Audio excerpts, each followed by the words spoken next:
Hai, balik lagi di konten Mr. Gaib Channel. Gimana kabar kalian? Semoga kalian semua dalam keadaan baik-baik saja dimanapun kalian berada. Nah, di konten kali ini gue akan membawakan sebuah cerita yang menceritakan seorang anak laki-laki yang harus menerima kejadian atau kenyataan pahit yang menimpa ayahnya. Jadi dia harus menerima kenyataan bahwa ayahnya meninggal dan menjadi korban mutilasi. Dan beberapa kejanggalan tim ambulans saat membawa jasad korban mutilasi tersebut.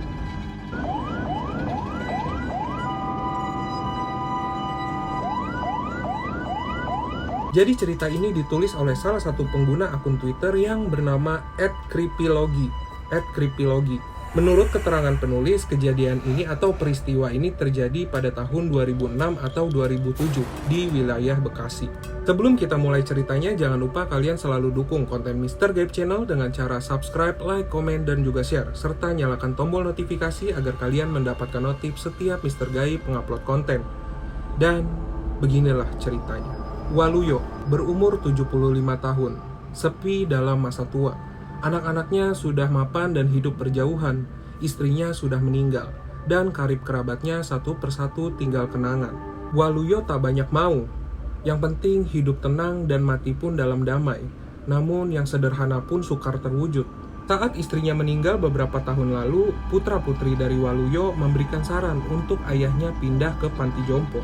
Rumah di kota Bekasi biar saja, nanti bisa dipakai untuk tahun baru dan lebaran, atau kapanpun saat berkumpul. Sayangnya Waluyo tidak mendengarkan saran itu. Bagi Waluyo, jangankan meninggalkan rumah, membuang majalah mode yang biasa dibaca istrinya pun sudah mustahil. Biar aku tetap di rumah, jangan dibikin ruwet, toh masih ada Diki. Diki sudah bertahun-tahun membantu keluarga Waluyo. Ia direkrut oleh istri Waluyo pada saat memerlukan orang untuk membantu usaha sambilan makanan beku. Selepas kematian istrinya, bisnis tersebut dilanjutkan dengan cara bagi hasil. Kepala tiga belum menikah tapi mau menikah, itulah Diki. Waluyo selalu punya cara untuk mencegah Diki pergi. Satu waktu, Waluyo pun menaikkan bagian Diki. Dan di kesempatan lain, Waluyo menjanjikan modal usaha. Diki selalu menunggu janji itu hingga pada waktunya ditagih. Akan tetapi kembali Waluyo membuat alasan. Katanya tunggu akhir tahun sembari menunggu pengganti yang cocok. Tidak sulit sebenarnya untuk memahami motif Waluyo. Dia hanya ingin tidak sendiri dan kesepian. Bagi Diki hal itu menjadi persoalan yang serius. Terlebih majikannya senang menahan uang bagi hasil penjualan. Walau pada akhir tahun pun tetap dibayar. Meski demikian, Diki tetap menunggu bulan demi bulan hingga tutup tahun. Waluyo pun membayarkan uang sesuai bagiannya. Tetapi ketika Diki siap-siap pamit, majikannya kembali menahan. Alasannya tunggu sebentar lagi, penggantinya sudah ada tapi belum bisa segera datang. Beberapa bulan sesudahnya, rumah Waluyo tiba-tiba sunyi. Beberapa orang yang berkunjung ke rumahnya untuk membeli makanan beku pun bertanya-tanya. Baik Waluyo ataupun Diki nampaknya pergi. Para pembeli ataupun tetangga tidak mengira akan ada apa-apa. Tidak lama kemudian, Sugeng, anak lelaki Waluyo pun datang ke rumah. Ia cemas lantaran ayahnya tidak bisa ditelepon.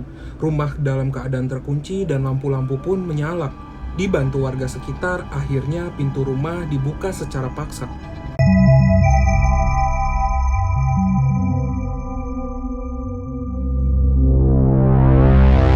Di dalam rumah itu pun rapi dan bersih, seperti tidak terjadi apa-apa. Kemudian Sugeng segera memeriksa setiap sisi rumah. Tetapi ayahnya tidak ada, begitupun dengan Diki. Sugeng berpikir Diki membawa pergi sang ayah. Sejumlah orang bersaksi bahwa 3 hari yang lalu Diki masih melayani para pembeli. Bahkan di siang harinya ia masih menerima pengiriman stok dari distributor. Sugeng pun membenarkan hal itu. Katanya ia menemukan isi freezer yang masih penuh.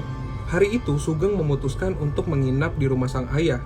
Ia juga sudah membuat laporan di kantor polisi sambil ia juga mengumpulkan informasi dari semua pihak. Pagi harinya Sugeng kembali menggeledah rumah sang ayah hingga hal-hal terkecil, berharap menemukan petunjuk dari situ.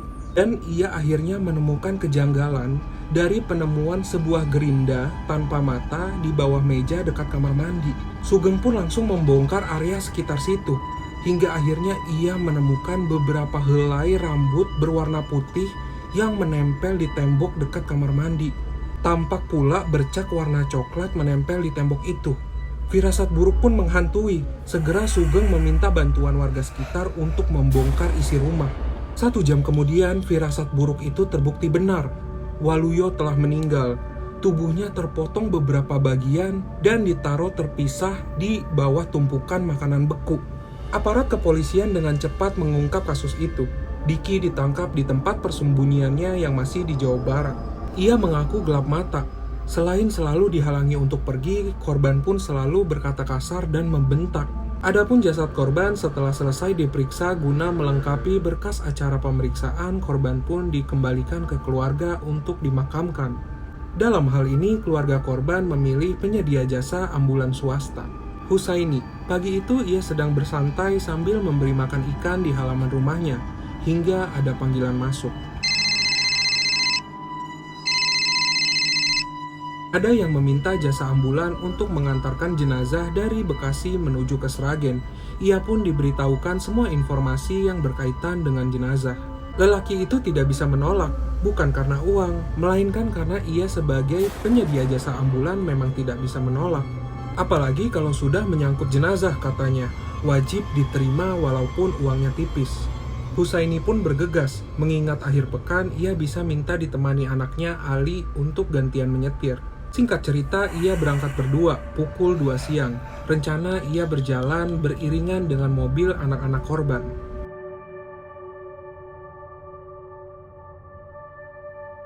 Biasanya, cerita dari Husaini, setiap ia membawa jenazah, ia merasakan adrenalin yang meluap.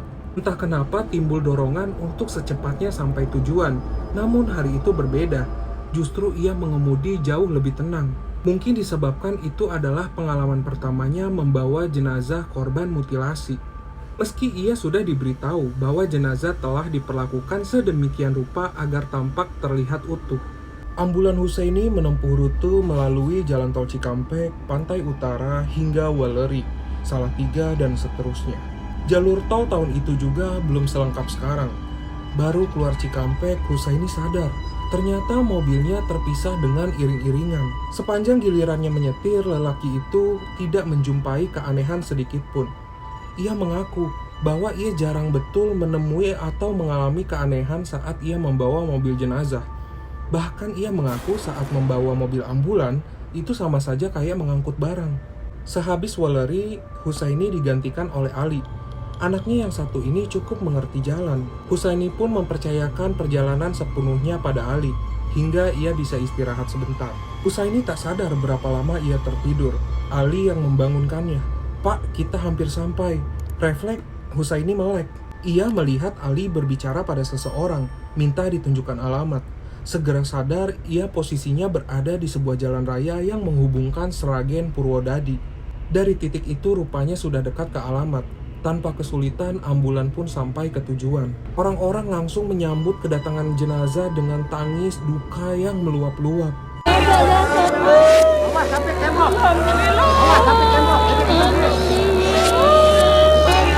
Jenazah lekas diturunkan lalu dibawa ke sebuah rumah. Rumah itu adalah rumah orang tua Waluyo yang ditinggalin oleh adiknya. Rencananya jenazah itu akan dimakamkan malam itu juga di pemakaman milik keluarga. Jam berapa sekarang? Husaini bertanya pada anaknya. Kemudian Ali melihat jam di tangannya. Ali kaget bukan kepalang. Hah? Baru jam 7? Kenyataan sudah begitu. Mobil pengiring pun belum juga tiba. Kemudian Husaini diberi kabar bahwa mereka masih tertinggal jauh di Pemalang. Cepat-cepatnya dari Pemalang ke Sragen adalah 6 jam. Mestinya pun begitu. Waktu tempuh Bekasi Sragen normalnya harusnya 12 jam. Husaini dan Ali tak habis pikir betapa itu mudah terjadi. Tetapi karib kerabat jenazah berterima kasih kepada mereka karena kegesitan mereka dalam mengantarkan jenazah. Sugeng pun berbicara pada Pak Husaini. Sugeng ini tadi adalah anaknya dari almarhum Pak Waluyo. Nggak apa-apa, dimakamkan saja segera. Lebih cepat, lebih baik. Jadi apa yang menimpa mereka berdua? Mereka pun tidak mengerti. Semua terasa wajar dan tidak ada keanehan sama sekali. Ali mengatakan ia hanya fokus ke depan. Satu-satunya yang ada di dalam kepalanya, ia harus mengantarkan jenazah secepatnya. Kedua orang itu lalu mencoba mengemudi dengan cepat sepanjang perjalanan pulang. Hasilnya berangkat dari Sragen pukul 11 malam dan tiba di rumah jam 9 pagi.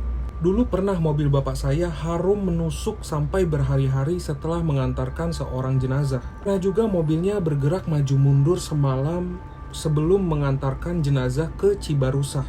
Tetapi kejadian Pak Waluyo ini lebih membuat saya heran. Ali pun mengungkapkan seperti itu. Nah, gimana menurut kalian cerita barusan? Tapi kalau menurut opini gue, menurut penilaian gue nih kayak, jadi ini ambulan itu dibantu oleh almarhum untuk cepat sampai ke rumah duka gitu. Kalau menurut gue di cerita barusan itu nggak ada kayak pengalaman atau penampakan yang serem-serem banget gitu, atau dalam perjalanan membawa jenazah yang horor-horor gimana gitu, nggak ada sih. Cuman kalau menurut gue cerita ini tuh yang menyeramkan menurut gue tuh dari cara pembunuhan si Pak Waluyo. Kalau menurut gue sih itu. Gimana pendapat kalian bisa tulis di kolom komentar.